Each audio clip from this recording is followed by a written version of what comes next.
చనిపోయిన కుటుంబాలు ఉన్నాయో వారి యొక్క బాధ వర్ణనాతీతం అనేటువంటి విషయాన్ని కూడా మనందరూ కూడా గ్రహించాలి. తప్పనిసరిగా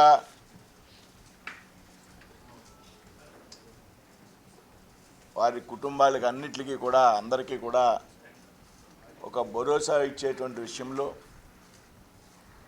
వారి కుటుంబం భవిష్యత్తు సంబంధించినటువంటి విషయాల్లో తప్పనిసరిగా యాజమాన్యం బాధ్యత తీసుకుంటుంది అనేటువంటి విషయాన్ని కూడా ఈ సందర్భంగా చెప్తున్నాను. ఇందాక మంత్రివర్యులు కుమారస్వామి గారు వచ్చి వెళ్ళడం జరిగింది. చనిపోయినటువంటి వ్యక్తుల్ని తిరిగి వారి కుటుంబానికి మనం అందజేయలేము అనేటువంటి విషయం మనందరికీ కూడా తెలుసు. ఒక పేడకల్ ఇది. స్టీల్ ప్లాంటు ఒక గాడిని పడుతున్నటువంటి ఈ సందర్భంలో ఈ సమయంలో లాభాల బాటలో ముందుకు వెళుతుంది. రాబోయేటువంటి రోజుల్లో మన జనవరి నుంచి కూడా లాభాలు మొదలయ్యాయి.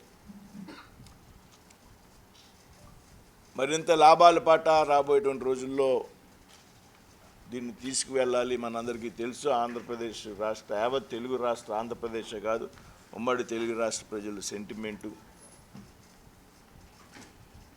దాదాపు దీన్ని నడిపించడం అసాధ్యం అనుకున్నటువంటి సమయంలో నరేంద్ర మోడీ గారి నాయకత్వంలో ఉన్నటువంటి ప్రభుత్వం, రాష్ట్ర ప్రభుత్వం, చంద్రబాబు నాయుడు గారి కృషి, మీ అందరి యొక్క సెంటిమెంట్ ఆధారంగా మనం ప్యాకేజ్ ఇవ్వడం, ఈ లాభాల బాట పడుతున్నటువంటి సమయంలో ఈ దురదృష్టకరమైనటువంటి సంఘటన రాబోయేటువంటి అతి తక్కువ సమయంలోనే మరో విధంగా కూడా దీనికి ఏ రకంగా సహాయం చేయాలనేటువంటి విషయం మీద పెద్ద ఎత్తున ఢిల్లీలో ప్రయత్నాలు జరుగుతున్నటువంటి సందర్భంలో ఈరోజు ఈ సంఘటన జరిగేటువంటి సమయంలో కూడా ఒక ముఖ్యమైనటువంటి సమావేశం ఆర్థిక శాఖతో మన స్టీల్ ప్లాంట్ అధికారులు ఈ రోజుకు కూడా మీటింగ్లో ఉండడం, ఇటువంటి సమయంలో జరిగినటువంటి దుర్ఘటన మన అందరినీ కూడా దిగ్భ్రాంతికి గురి చేసిందనేటువంటి విషయంలో ఏమాత్రం కూడా అనుమానం లేదు. అయితే ఇటువంటి సందర్భంలో యాజమాన్యం నుండి చనిపోయినటువంటి కుటుంబాలకు కానీ క్షతగాత్రులైనటువంటి కుటుంబాలకు కానీ ఏ రకంగా మనం భరోసా ఇవ్వగలమనేటువంటి విషయంలో ఏమాత్రం కూడా వెనకడుగు వేసేటువంటి పరిస్థితి లేదనేటువంటి విషయాన్ని కూడా ఈ సందర్భంగా తెలియజేస్తున్నాం. ఏదైతే చనిపోయినటువంటి ఉద్యోగస్తులకు టెర్మినల్ బెనిఫిట్స్తో పాటు అంటే రిటైర్మెంట్స్ బెనిఫిట్స్తో పాటు 25 లక్షల రూపాయలు ఎక్స్గ్రేషియా అదనంగా ఇవ్వడం,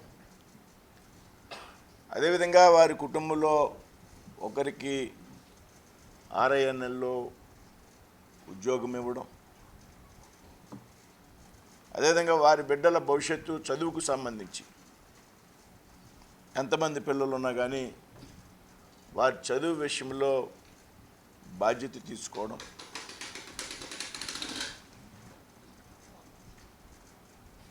అదేవిధంగా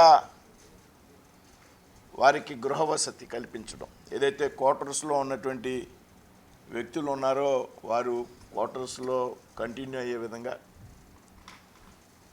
క్వార్టర్స్లో లేని కుటుంబాలు కూడా క్వార్టర్స్లో అవకాశం వసతి కల్పించడం ద్వారా వారి కుటుంబం యొక్క యోగక్షేమాల విషయంలో యాజమాన్యం పూర్తి బాధ్యత తీసుకుంటుందనేటువంటి విషయాన్ని కూడా దాకా కుమారస్వామి గారు చెప్పడం జరిగింది. ఏదైతే సంఘటన జరిగిన వెంటనే కూడా మొట్టమొదటిగా ఆలోచించింది, ఏదైతే తీవ్రంగా గాయపడిన వారిని రక్షించేటువంటి విషయంలో ఏ రకంగా మనం చర్యలు తీసుకోవాలి, అవసరమైతే ఎయిర్ అంబులెన్స్ ద్వారా కూడా ఎక్కడికైనా తరలించవలసినటువంటి అవసరం ఉంటే ఆ రకమైనటువంటి ప్రయత్నాలు కూడా సిద్ధంగా చేసి పెట్టాం. అదే సమయంలో ఏదైతే ఎక్స్గ్రేషియా విషయంలో వారి కుటుంబాలకు ఏ రకమైనటువంటి సౌకర్యాలు అనేటువంటి విషయంలో వెంటనే కూడా కుమారస్వామి గారు, నేను, అదేవిధంగా ఇక్కడికి అనిత గారు, భర్త గారు వెంటనే వచ్చారు, దగ్గరలో ఉన్నారు. సిఎండి గారు, స్టీల్ సెక్రటరీ గారు కూడా మేము మాట్లాడుకుని సాధ్యమైనంత ఎక్కువ ప్రయోజనం కలిగే విధంగా మనం వారికి సహకరించాలనేటువంటి ఆలోచనతో ఈ రకమైనటువంటి ప్రకటన చేయడం జరిగింది. అదేవిధంగా ఎవరైతే తీవ్రంగా గాయపడినటువంటి కుటుంబాలు ఉన్నాయో, వ్యక్తులు ఉన్నారో వారికి కూడా 10 లక్షల రూపాయలు ఎక్స్గ్రేషియా ఇవ్వాలనేటువంటి నిర్ణయం.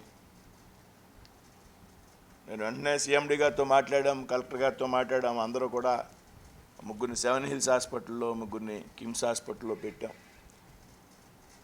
కిమ్స్ హాస్పిటల్లో ఉన్నటువంటి ముగ్గురు కార్మికులు సేఫ్గా ఉన్నారు.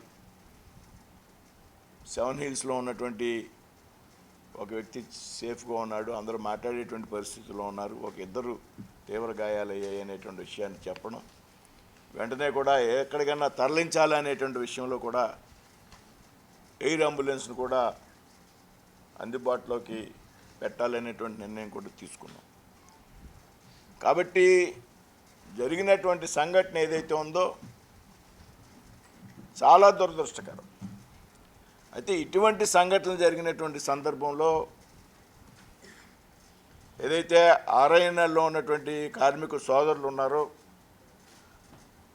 వారింత మనోధైర్యంతో, మనోబలంతో ప్లాంట్ యొక్క భవిష్యత్తును దృష్టిలో పెట్టుకుని మరింత పట్టుదలగా మనం పనిచేయాల్సినటువంటి అవసరం ఉందనేటువంటి విషయాన్ని కూడా ఈ సందర్భంగా మేము చెప్తూ ఉన్నాం. ప్లాంట్లో ఎటువంటి ఆటంకం కూడా లేకుండా త్వరితగతిన, మీ అందరికీ తెలిసింది, కొన్ని వేల కుటుంబాలు, కొన్ని లక్షల మందికి సంబంధించినటువంటి భవిష్యత్తుకు సంబంధించినటువంటి ప్లాంట్ ఒక మంచి దశలో ఉన్నాం ఈవేళ. కాబట్టి ఉత్పత్తి విషయంలో మనం ఏమాత్రం కూడా ఆటంకం లేకుండా త్వరితగతిన ఈ ప్లాంట్ని మనం రన్ చేయాలి అనేటువంటి విషయంలో మనందరూ కూడా ఏకతాటి మీద ఉండాలి. కార్మిక సంఘాలు కానీ, కార్మికులు కానీ, అధికారులు కానీ. ఈవేళ జరిగినటువంటి ప్రమాదం వల్ల ఎటువంటి భయాందోళనలు కూడా ఎవరు చెందాల్సినటువంటి అవసరం లేదు. ఇది ఏ విధంగా జరిగిందనేది విషయం మీద ఒక 3 లెవెల్ ఎక్స్పర్ట్ కమిటీ వేయడం జరిగింది. రేపే వారు రాబోతూ ఉన్నారు. ఎవరైతే సెయిల్కి సంబంధించి, బొకారో స్టీల్ ప్లాంట్కి సంబంధించి డైరెక్టర్ ఇన్ఛార్జ్ ఉన్నారో ప్రియరంజన్ సీనియర్ ఆఫీసర్, ఆయన ఆధ్వర్యంలో కమిటీని వేయడం, ఏ విధంగా జరిగేది అనే దాని మీద కూడా ఒక అధ్యయనం చేయడం, దాని మీద పరిశీలన చేయడం, తప్పనిసరిగా ఎప్పుడూ భవిష్యత్తులో కూడా ఏ రకమైనటువంటి ప్రమాదాలు జరగకూడని విధంగా కూడా చర్యలు తీసుకుంటున్నాం.